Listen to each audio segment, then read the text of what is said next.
अरुणाचल प्रदेश की 2 लोकसभा और विधानसभा की 11 सीटों के लिए 34 मतदान केंद्रों पर मतदान जारी। मतदान सुबह 6 बजे शुरू हो गया था, जो दोपहर 2 बजे तक चलेगा। शुरुआती 2 घंटे में 30% से ज्यादा मतदान की खबर है।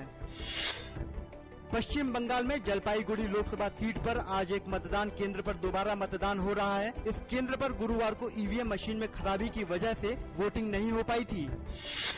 कांग्रेस उपाध्यक्ष राहुल गांधी ने असम के नौगांव में कहा कि विकास का लाभ गरीबों को मिलना चाहिए। उन्होंने कहा कि पिछले 10 सालों के शासन में यूपीए सरकार ने गरीबी उन्मूलन के लिए ढेरों काम किए हैं।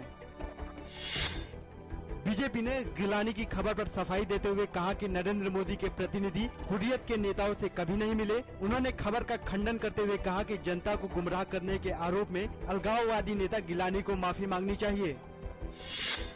भाजपा नेता नितिन गडकरी ने पटना में कहा कि धारा 370 की वजह से ही कश्मीर का विकास नहीं हो पाया है। उन्होंने कहा कि धारा 370 की वजह से कश्मीर में कोई औद्योगिक इकाई भी स्थापित नहीं की जा सकती।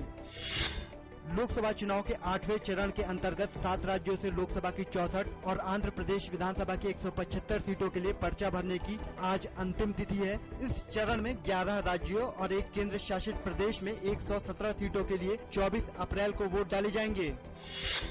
चुनाव आयोग ने समाजवादी पार्टी प्रमुख मुलायम सिंह यादव को कारण बताओ नोटिस जारी किया। आयोग ने उन्हें बुलंदशहर में ठेके पर काम करने वाले शिक्षकों को अपनी पार्टी के पक्ष में मतदान करने के लिए कथित रूप से धमकाने पर प्रथम दृष्टया माना आरोपी।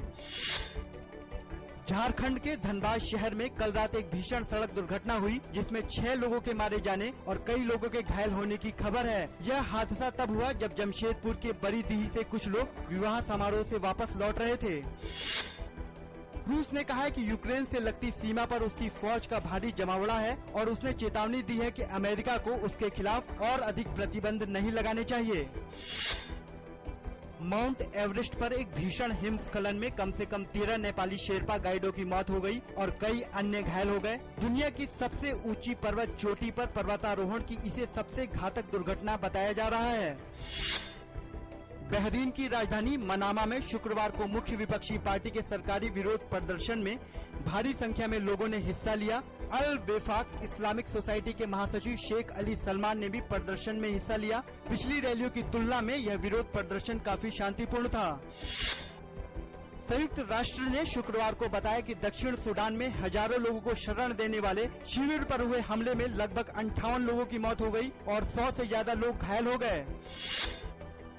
आज भारत के पहले उपग्रह आर्यभट्ट को प्रक्षेपित हुए 39 साल हो गए। भारत का यह पहला उपग्रह महान भारतीय खगोल शास्त्री और गणितज्ञ आर्यभट्ट के नाम पर नामित किया गया था।